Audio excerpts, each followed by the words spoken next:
Morning, Ollie. Morning.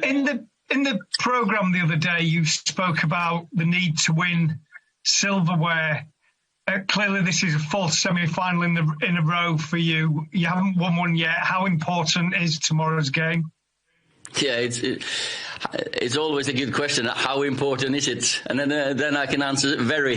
The next game is always important, but of course, a semi-final is a chance to get to the final, to get your hands on a trophy in the next round. And for this team, it would be a very, very big step getting your hands on a trophy. We've developed a lot in the last 6 months, 12 months from last semi in the Carabao Cup. So of course, it's not just learning to win semis. We've also earned the right to feel that we can go all the way with our performances. We are confident. We're going into the game in good form. So there's no excuses. I mean, in terms of winning something for you as well, because people can see the progress that you've made, but a trophy is something tangible that you've achieved. Yeah, of course. You play football to win. You play football to win trophies, to get your hands on a trophy. Even though when you win that trophy, you just move on to the next one. So, and sometimes but it gives you the hunger to get more. So, of course, the squad is focused. We're ready to give it a go. I think we've prepared well for this game. Keith Downing.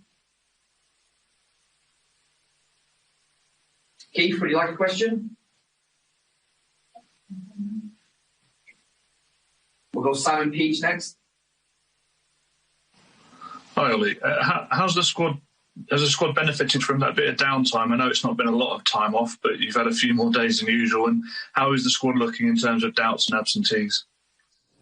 Yeah, of course, we're disappointed not having Edinson involved. He's probably the only one that's not, and of course Phil Jones, who's been very out for a long time. They're the only two that's not available for selection, which is a good position to be in. That's pretty remarkable at this time of the season. In terms of Darren Fletcher, it was announced yesterday that he joined as a first-team coach. Why was that move made? And obviously, I know you spoke about him having Manchester United DNA, but what does he bring to the club? Yeah, he's got the Man United DNA, and there was a spot open because Mark Dempsey has moved to the academy. We felt he was so valuable there. He's been brilliant in the academy and helping out.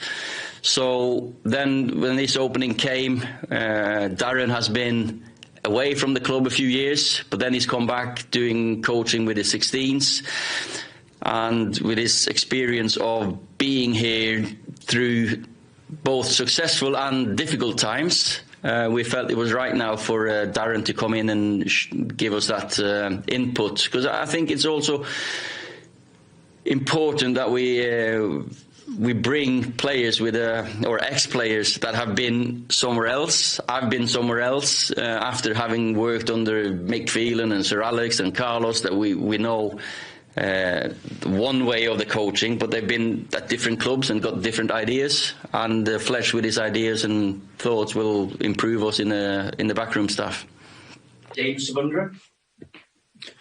Ollie, what sort of game are you expecting tomorrow? Because when the two sides met in December, it was quite a cagey affair. And how do you think it changes things, the fact it's being played just over one game tomorrow at Old Trafford rather than the two legs that we're used to?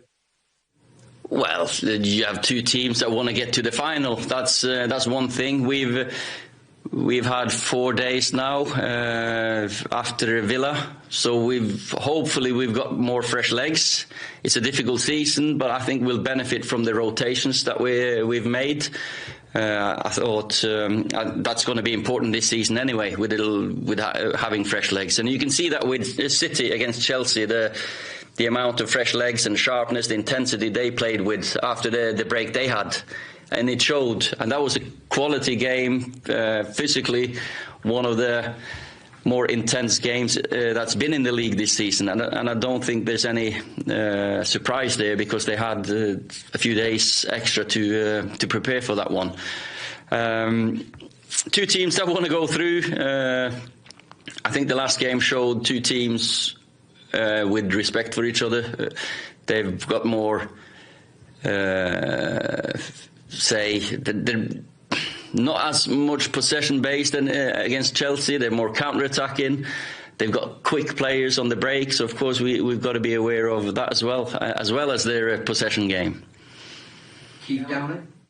Hi Ole, can I just get your view please on the national lockdown that was announced last night? And do you think that your players are safe to continue despite most of the country being unable to go out and work? Well, of course, it's a hard and difficult situation for everyone.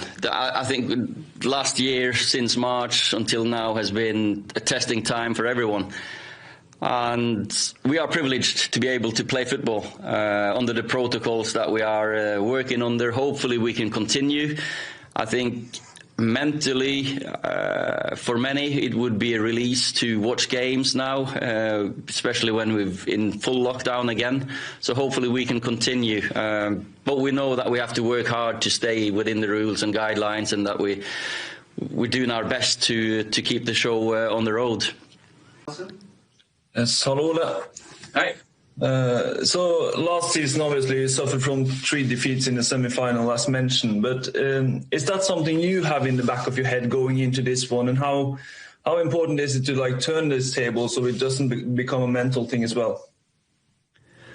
Well, when you get to a semi, you've done a lot of good work to get to a semi-final, and that's and naturally you play against better and better opposition, and I think we've improved immensely in a year since last semi, even since when we were in Europe in August or July, wherever it was. Can't remember now.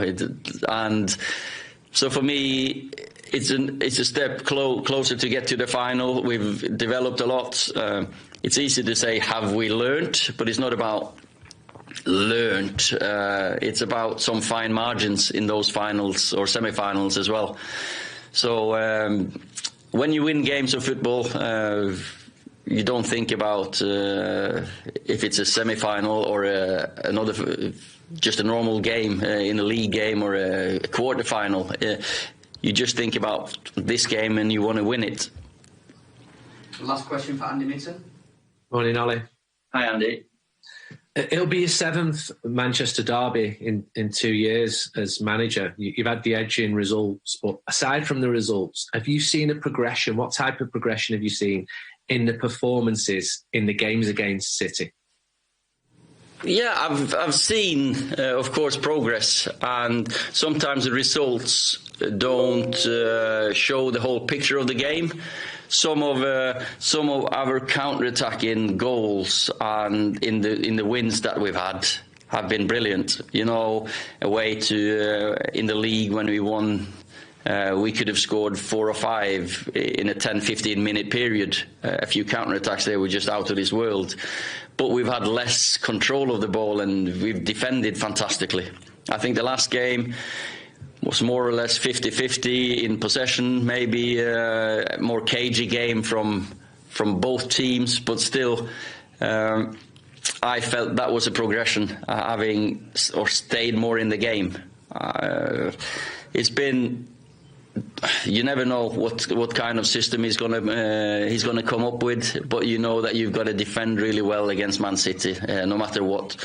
It's hard to keep the ball in their half when they've got it, because they find a way of overloading. So you've got to be brave, be compact, trust your players. Then again, when we have the ball, we've got to be able to keep it as well and play out of their press, because they're one of the quickest one to put the counter pressure on and want to win it high up. So it's a balance that I think we found that balance. We didn't have the X factor last game, maybe because they were a little bit more cagey and set up to counter-attack more as well. It's been some fascinating games, and I feel that we've gotten closer and closer, and results sometimes you can't control.